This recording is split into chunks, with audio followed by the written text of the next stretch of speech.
Dans l'exercice 5, on vous dit qu'on considère le sous-espace vectoriel F engendré par 4 vecteurs V1, V2, V3, V4. Et on vous demande de donner F sous forme cartésienne, c'est-à-dire de caractériser les vecteurs x, y, z de F par une ou plusieurs équations de la forme ax plus by plus cz égale 0. Alors, en fait, il va falloir essayer de définir ce que c'est qu'un vecteur x, y, z de R3 appartient à F. En fait, x, y, z va appartenir à F si et seulement si on peut trouver A, B, C et D appartenant à R, tels que AV1 plus BV2 plus CV3 plus DV4 est égal à x, y, z. Autrement dit, il faut que x, y, z soit une combinaison linéaire de V1, V2, V3, V4. C'est ça la définition de F et le sous-espace engendré par V1, V2, V3, V4. Donc voilà, il faut que notre vecteur x, y, z s'écrive comme ça. Alors ça revient, quand on passe aux composantes, à écrire le système suivant. C'est-à-dire que là, vous mettez A fois les composantes du vecteur V1, donc ça donne A, 2A, 0. B fois les composantes du vecteur V2, etc. Et la somme de toutes ces composantes doit être égale à x, y, z.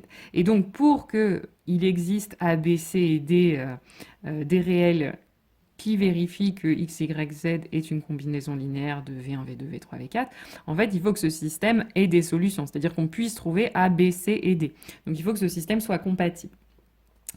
Donc, pour déterminer pour quelle valeur de x, y, z ce système est compatible, on va l'échelonner. Donc, j'ai d'abord fait, pour me débarrasser du 2A, ligne 2 moins 2, ligne 1. On obtient ce système. Et puis ensuite, il va falloir se débarrasser du 2B qui est ici. Donc, dans un premier temps, pour éviter des fractions, je multiplie la ligne 3 par 3. Et ensuite, je fais ligne 3 moins 2 fois la ligne 1, et on se retrouve sur la dernière ligne avec 0 égale 3z moins 2y plus 4x. Donc, ce système-là sera compatible à condition que 3z moins 2y plus 4x soit égal à 0. Donc, cette équation caractérise f. x, y, z va appartenir à f si et seulement si 4x moins 2y plus 3z est égal à 0. Maintenant, on vous demande de trouver la dimension de f. Alors, pour trouver la dimension de f, il faut trouver une base de f, puisque je vous rappelle que la dimension de f, c'est le nombre de vecteurs dans toute base de f. Donc, déjà, on sait que la famille V1, V2, V3, V4 est une famille génératrice. Pour que ce soit une base, il faut en plus que la famille soit libre. Bon, clairement, là, elle ne va pas être libre, puisqu'on a 4 vecteurs de R3. Donc, ça fait un vecteur de trop pour que la famille soit libre. Donc, il va falloir éliminer un ou plusieurs vecteurs de cette famille pour que ça soit une base de f. Alors on sait qu'il faut en éliminer au moins un, c'est-à-dire qu'il y a un des vecteurs qui doit pouvoir s'exprimer comme combinaison linéaire des 3 autres. Donc vous avez plusieurs possibilités, soit vous le voyez, soit vous arrivez à trouver un vecteur qui peut s'exprimer en fonction des autres. Et puis si vous n'arrivez pas à le voir, je vous ai préparé une petite méthode qui va vous permettre de trouver le ou les vecteurs qui font que notre famille n'est pas libre. Donc pour ça, on part de notre... comme d'habitude, pour démontrer qu'une famille est libre, on prend une combinaison linéaire de V1, V2, V3, V4 qui est nulle. On essaye de résoudre le système en remplaçant les vecteurs par leurs composantes. Et en fait, en utilisant le système qu'on a fait dans la question précédente, puisque ce sera plus ou moins le même, mais cette fois-ci en remplaçant x, y et z par 0, en faisant les mêmes étapes, on va se ramener à ce système où le second membre sera nul. Donc ça revient à donc A moins B moins 3C plus 5D égale 0, et puis 3B moins 6C moins 9D égale 0. Et donc là, si on a deux positions de pivot, donc on va faire l'algorithme de remontée, et donc on va exprimer B et A en fonction des variables libres qui sont C et D. Donc B va s'écrire 2C plus 3D, et A va s'écrire moins C moins 2D, une fois que j'aurai remplacé B dans la première ligne par 2C plus 3D. Et donc, qu'est-ce qu'on conclut de ça?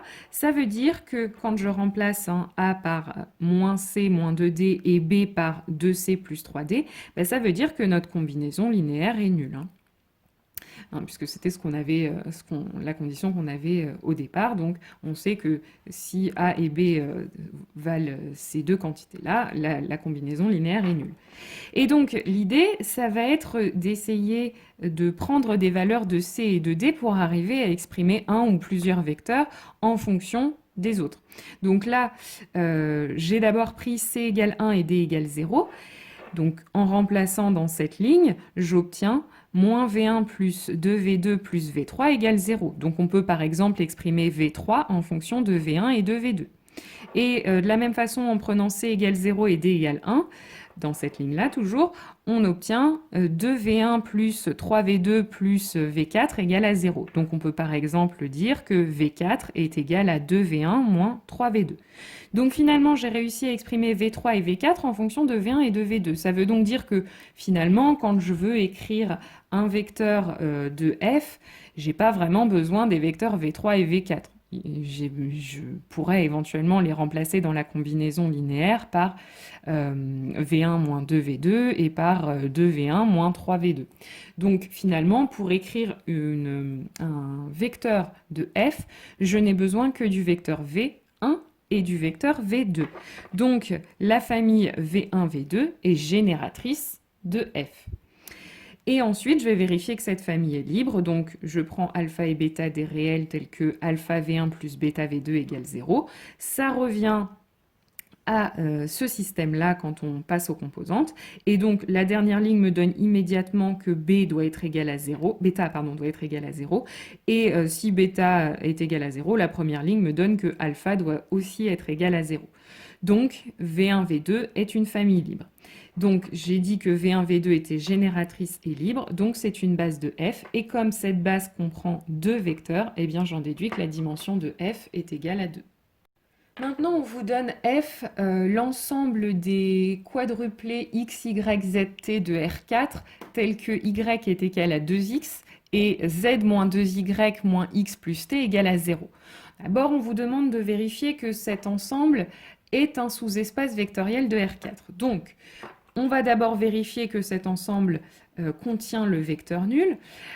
Pour ça, il faudrait que y, donc sa deuxième composante, soit égale à 2 fois la x, donc 2 fois la première. Donc là, j'ai bien effectivement que 0 est égal à 2 fois 0. Donc la première condition pour appartenir à f est vérifiée. Et puis ensuite, il faut que z, donc la troisième composante, qui est 0, moins 2y, donc moins 2 fois la deuxième composante, donc moins 2 fois 0, moins x, donc moins une fois la première composante qui vaut 0 encore une fois, plus t, donc plus la quatrième composante, c'est-à-dire 0 pour nous encore ici, il faut que ce soit égal à 0. C'est bien le cas, hein. 0 moins 2 fois 0, moins 0 plus 0, ça fait bien 0. Donc le vecteur nul appartient bien à f. Ensuite, il faut vérifier la stabilité par somme et par multiplication par un scalaire. Donc, on prend U, un vecteur de f, qui a pour composante x, y, z, t, et v, pareil, un vecteur de f qui a pour composante x', y', z', t'. Et on va prendre lambda, un réel. Donc, on peut, pour vérifier la stabilité par somme, puis par... donc, en fait, la stabilité par somme, hein, il faut vérifier que u plus v appartient bien à f lui aussi, et il faut aussi vérifier que lambda v, par exemple, appartient bien à f lui aussi.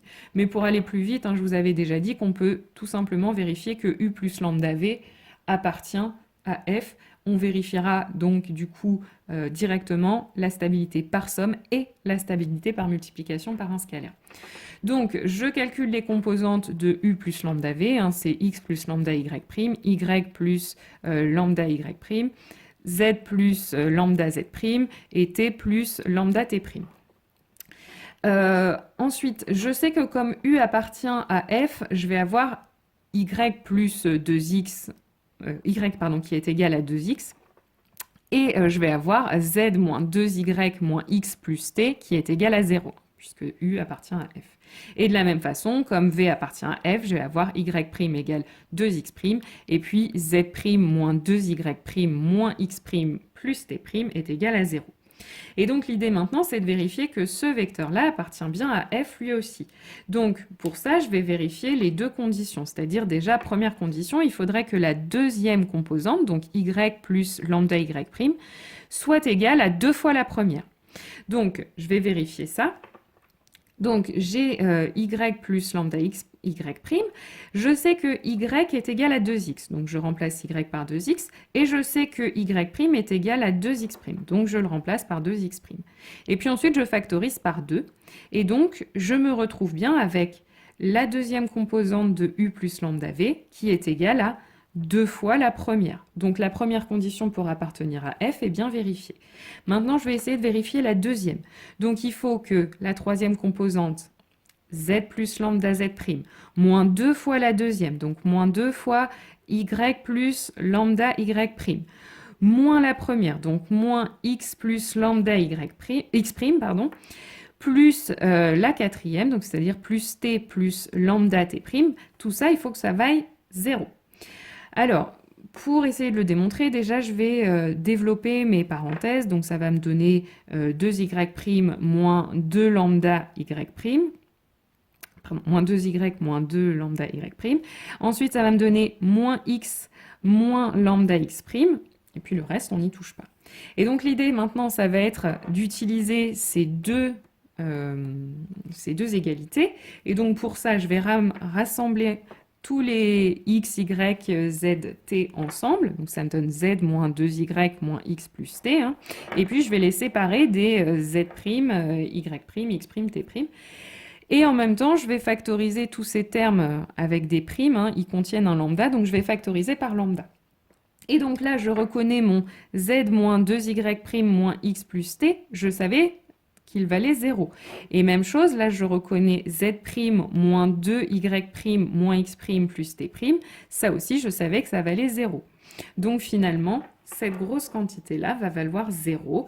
J'ai donc bien vérifié les deux conditions pour appartenir à f. Donc u plus lambda v appartient bien à f. Donc j'ai bien toutes les conditions réunies pour que f soit un sous-espace vectoriel de R4. Alors maintenant, il va falloir calculer sa dimension. Donc pour calculer sa dimension, il faut lui trouver une base. Et donc, pour trouver une base, il faut trouver une famille qui serait génératrice et libre. Alors, la première chose, c'est qu'on va déjà essayer de trouver une famille génératrice. Donc, trouver une famille qui permet d'exprimer n'importe quel vecteur u de composante x, y, z, t de f comme combinaison linéaire. Donc, déjà, qu'est-ce que ça veut dire que U appartient à F? Je vais essayer d'écrire la forme générale des vecteurs qui appartiennent à F. Donc, on sait que pour que U appartienne à F, il faut que Y soit égal à 2x et que Z moins 2Y moins x plus t soit égal à 0. Donc ça, donc j'ai déjà y, je sais que ça doit valoir 2x. Maintenant, je vais me servir de la deuxième équation pour essayer d'exprimer une autre des composantes en fonction des autres. Donc là, en l'occurrence, je vais essayer d'exprimer z en fonction des autres composantes. Donc je sais que z va être égal à, en passant de l'autre côté, 2y, mais y, je sais que c'est 2x, donc finalement, ça va me faire 4x plus x moins t. Et donc finalement, z est égal à 5x moins t. Donc ça veut dire que les vecteurs u qui appartiennent à f vont être de la forme x, y, je le remplace par 2x, z, je le remplace par 5x moins t, et t. Donc, je vais décomposer ça pour essayer de l'exprimer comme combinaison linéaire de vecteurs. Donc là, comme j'ai deux paramètres dans la forme générale des vecteurs de f, je sais que je vais avoir besoin de deux vecteurs. Donc d'abord, ce qu'on avait fait la dernière fois, c'est qu'on avait décomposé u comme un vecteur qui ne comprend que la lettre x plus un autre vecteur qui ne comprend que la lettre t. Et ensuite, on avait sorti x et t des vecteurs en les remplaçant par une multiplication par un scalaire. Là, j'ai fait les deux étapes d'un seul coup. Donc là, hein, si je veux décomposer u, je peux l'écrire comme x fois 1, 2, 5, et puis là, j'ai pas de x, donc 0, plus t fois, j'ai pas de t ici, donc 0, pas de t non plus ici, donc 0, moins 1 et 1. Donc là, on peut vérifier, hein, si on remultiplie ce vecteur par x et qu'on remultiplie celui-là par t et ensuite qu'on fait la somme, on retombe bien sur ce vecteur. Donc qu'est-ce que ça veut dire? Ce vecteur-là, on peut vérifier, hein, qu'il appartient bien à f, et celui-ci aussi, il appartient bien à f, hein, puisqu'on peut vérifier que les deux conditions pour appartenir à f sont vérifiées, hein, puisque là j'ai bien que y est égal à 2 fois x, et puis si je fais z moins 2 fois y moins x plus t, ça fait bien 0, et c'est la même chose pour ce vecteur-là. Donc ils appartiennent bien à f, donc j'ai bien V1, V2 qui forment une famille génératrice de f. Maintenant, je vais vérifier que la famille est libre, donc je prends alpha et bêta des réels, tels que alpha V1 plus bêta V2 est égal à 0. Ça revient à écrire ce système, et j'ai immédiatement que bêta doit être égal à 0 et alpha doit être égal à 0. Donc la famille est bien libre. Donc finalement, V1, V2, c'est une famille génératrice et libre, donc c'est une base de f, et donc comme cette base comporte deux vecteurs, la dimension de f est égale à 2. Alors maintenant l'exercice 6, on vous donne les vecteurs V1, V2, V3, V4, V5 de R4, et f c'est le sous-espace vectoriel engendré par ces 5 vecteurs. On veut que vous extrayiez de la famille V1, V2, V3, V4, V5 une base de f, et que vous donniez ensuite la dimension de f. Alors, c'est un peu le même principe que dans l'exercice 5 petit a, c'est-à-dire que là, vous avez 5 vecteurs de R4, donc c'est sûr que cette famille ne peut pas être libre. Il y a un vecteur de trop pour que la famille soit libre. Donc il va falloir enlever des vecteurs de cette famille, au moins un en tout cas, pour faire de cette famille une famille libre, et donc que ça ait des chances d'être une base. Donc la méthode est la même que tout à l'heure, c'est-à-dire que si vous arrivez à voir quel vecteur est combinaison linéaire d'un autre ou de plusieurs autres, vous l'écrivez, vous donnez la combinaison linéaire directement. Si vous n'arrivez pas à le trouver, on va refaire la même méthode que tout à l'heure, c'est-à-dire que on commence à démontrer, à essayer de démontrer que la famille est libre comme d'habitude, c'est-à-dire qu'on va prendre AV1 plus BV2 plus CV3 plus DV4 plus EV5, c'est-à-dire une combinaison linéaire des 5 vecteurs égale à 0. Et puis on va écrire le système correspondant à cette égalité en utilisant les composantes de chaque vecteur. Donc on se ramène à ce système, on s'aperçoit tout de suite que la ligne 2 et la ligne 3 en fait sont la même, donc en fait c'est un système à 3 équations. Et on s'aperçoit qu'on a une position de pivot ici, une là, et une là.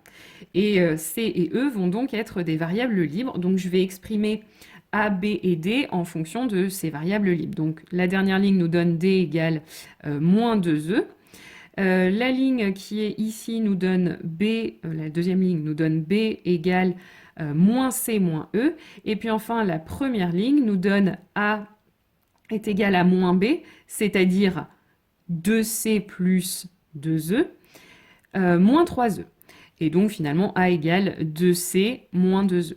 Donc finalement, comme tout à l'heure, ça veut dire que la combinaison linéaire où je remplace A par 2C moins 2E, B par moins 2C moins E et D par moins 2E, eh bien c'est une combinaison linéaire nulle.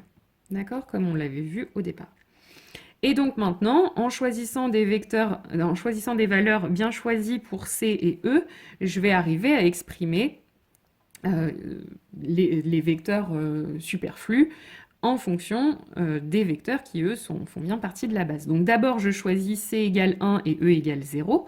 Donc cette égalité-là me donne 2V1 moins 2V2 plus V3 égale 0. Donc, du coup, ça me donne V3 est égal à moins 2V1 plus 2V2.